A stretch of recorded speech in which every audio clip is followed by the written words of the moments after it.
Hey everyone, today I'm with Micki Vandeloo, president of Lakeview Consulting, where she helps manufacturing and technical companies accelerate profitable growth and expand their capability and capacity through grant development, training, and needs assessment services. How are you, Micki? I'm doing well, thanks, Mike. How are you? I'm good. I'm good. Thanks for Good. joining me. I've been looking forward to talking to you because you have a very unique perspective on our economy, right? I mean, I that's a do. big deal right now in the manufacturing and technical world. So, how has this global pandemic and shutdown changed how you're helping your clients? Well, I can tell you clients are, I think they're actually focusing a little bit more, honestly. I think that a lot of manufacturers right now are, as many people are kind of focusing on what matters, like we do at home. So when we're at home right now, we're more focused on our kids. We're more focused on, I think when those people are at work now, because maybe they've slowed down a little bit, maybe they don't have as many employees, maybe they don't have employees there, maybe the whole office staff is at home. I'm just finding that more and more of them are focusing on, hey, let's do the work that matters. Let's figure out how we can make our company better. So as a result, a lot of clients that kind of were on the back burner of working with us have started to work with us to help find grants and incentives. The other thing that has happened is because there's so much publicity about programs. We all know about PPP, we all know about disaster loans, but there are also some pretty significant grant programs that have been offered through the federal government. Hmm. And as word of that has leaked out, manufacturers have found out about them and are interested in, hey, what kind of COVID grants are there for us? What kind of what kind of things are out there for us? And in particular, the companies that are more involved in the research and development and the technology end. They're probably manufacturers, but they're also manufacturers that do some kind of innovative work. Yeah. Yeah, it's interesting. I can't imagine how fluid the grant. I don't know how to say it. Process is. I mean, I can't. They're probably changing all the time. Is that fair? That is very fair to say. Yeah. And especially now, I mean, there is not a day. I've actually created a business and manufacturing grants spreadsheet that I publish on my LinkedIn page. And literally every single day, there is another grant program coming from a state, a federal, a national source. Many of the states now have either a statewide or local COVID-19 business funds that are Yeah. actually grants.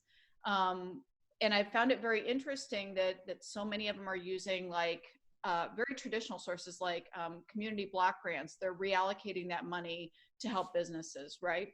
Hmm. So I think there's a lot more help out there than even people realize, honestly. That's Yeah, good to know. every day, every day. Yeah. You mentioned earlier how some business leaders are using this as an opportunity to look at their business and see how they can improve.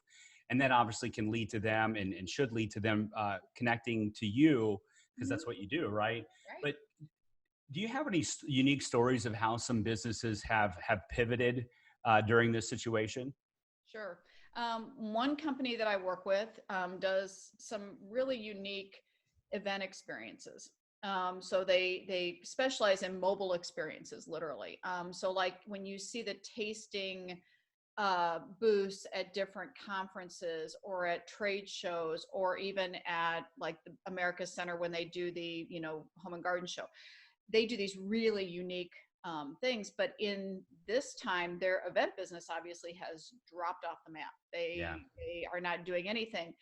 That company has actually, they do a lot of graphic design work and they do a lot of printing.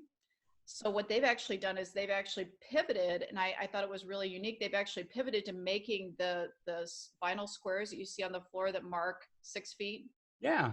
for the checkout lanes and stuff like that. They're That putting meme that's out. going around where they're 6 feet this way, Yep, but then of yep, course they're yep, 1 foot yep. this way. Yeah, exactly. So it's just, that's what they're making. So they're Yeah. making those. So they just reallocated what they do.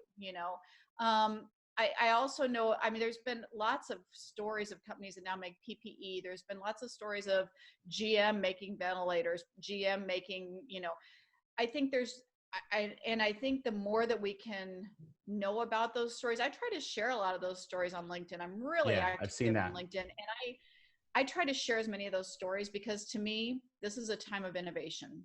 Hmm. And if you look at any major crisis, what has resulted has been innovation, Hmm. right? So Without a doubt. my hope really is that American manufacturing can just continue on this path of innovation. I really hope they can do that, because if they can, I think it's going to mean a lot of really good things for our country. Without a doubt. And I love the fact that you're sharing positive news. Obviously, there's so much negativity out there. It kind of feeds on itself. It impacts our psyche. So we need people like you that are showing that there's some great things happening right now. Absolutely. Yeah. Absolutely. One little story I have to share. A friend of mine, Matt LeBrere, he's the director of operations at a company in St. Louis called Zone Enterprises, and they make custom engineered gaskets, Know them very and well. Hmm. obviously, and mostly for the automobile industry. And needless to Hmm. say, production went to a halt. Right Hmm. within 2 weeks, they went from idea to implementation of making those plastic shields Yep. for first responders, for healthcare Yep. workers, and like you, I just love stories like that where a business owner uses his or her entrepreneurial spirit to Hmm. pivot and to make a change that not only saved jobs but also is doing great things for our country. So, are there any important consideration businesses should be thinking of right now, Micki? Sure. I think that one is their employees. They need to make sure that their employees, they get good feedback from their employees. They make sure that they find out what employees liked or didn't like, whether they liked working remotely, whether they didn't like working remotely. The other thing I think businesses should consider is going back to that innovation. Um, what does their business look like in the future? Because for many of them, maybe they discovered things, or maybe their employees discovered things during the shutdown that they thought maybe. And again, getting employee feedback, I think is just so very important. Really figuring out from them, what did you like about all this, what did you Mhm. not like about it? It's kind of like the like it, love it, keep it, or like it, lose it, keep it, whatever. I Yeah, mean, it's kind of that whole thing. What do we want to keep doing, or what do we need to explore more, because maybe they found a new market through this whole thing. You talk about Zone Enterprises doing the face shields. Maybe they want to do something like that because there's not going to be a lack of need for those things, right? exactly. So and companies that make masks, that are garment workers that make masks, is there some way they can pivot to work for healthcare? I think that's the two main things that companies really should be looking at right now. I think that's a great idea. I think that's as you know, a good sign of leadership in the idea of recognizing you're just not the owner and everyone is you're managing, for lack of better terms, but really you can get some of your best ideas from your employees. They're Sure. the ones that are on the ground doing the work. Mm-hmm. Mm-hmm. Mm-hmm. Any other thoughts or words of encouragement that you have for any business owners regarding leadership or really just anything in general? um, I think the biggest word of encouragement is things will come back. Mhm. I am very certain of that. Things will Yeah. come back. Even if you saw a downturn, which by the way, a lot of manufacturing companies really were considered essential and they kept working. So there are a lot of them that didn't see a significant downturn, but there are some that, um, that saw that downturn, that Mhm. saw having to lay off employees, and having Enterprise Rent a Car, a really great example of that Mhm. recently in St. Yeah. Louis. Not a great example, but um, but the biggest thing is it will come back. And I think no matter what industry you're in, we're going to hear really bad unemployment numbers today, I think. And Yeah. it's going to put everybody in this horrible place. It's Mhm. going to make everybody look at their investments. As you know, I'm sure you get calls all the time from people Mhm. saying, oh my God, the market, da da da. It's going to come back.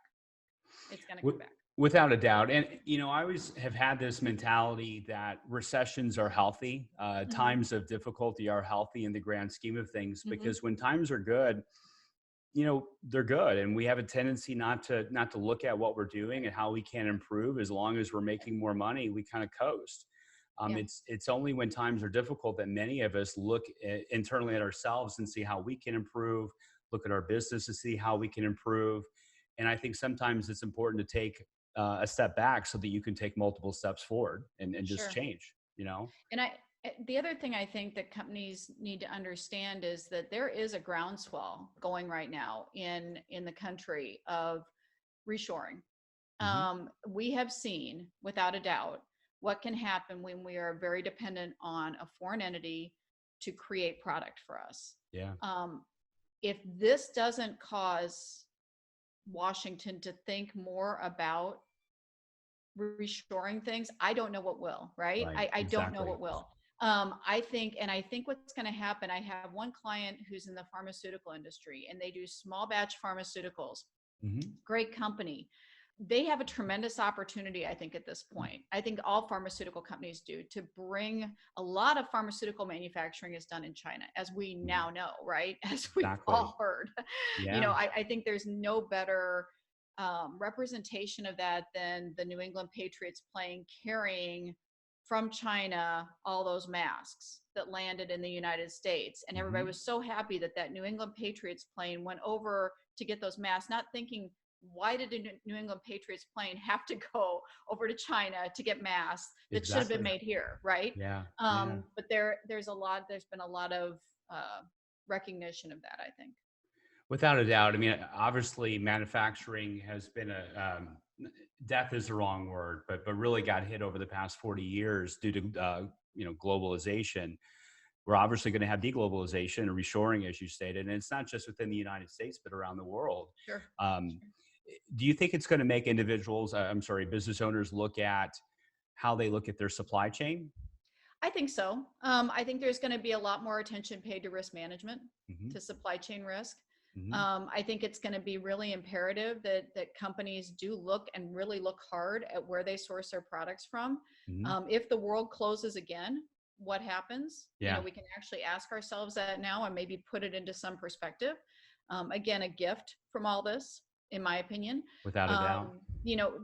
But having those conversations, I think, is really, really important, because if companies don't take a minute to say, what risks do we have in our supply chain, things can happen, and a company can be gone in a matter of minutes. Yeah. So it's just that simple. So Is yeah. it fair to say that before this, the focus was on lean, lean, lean, right? And Mhm. now it might be more about looking at, and I could be wrong, but looking at Mhm. contingencies and looking at it in a different way than just purely being lean. Yeah, I think there's a different perspective, which, by the way, can also include lean. I mean, because you need to True. always make sure that you're doing value added work, right? Hmm. Um, but it is value added to look at your supply chain, and it is value added to maximize the efficiency of your supply chain. Um, People, I think, are not going to look as much.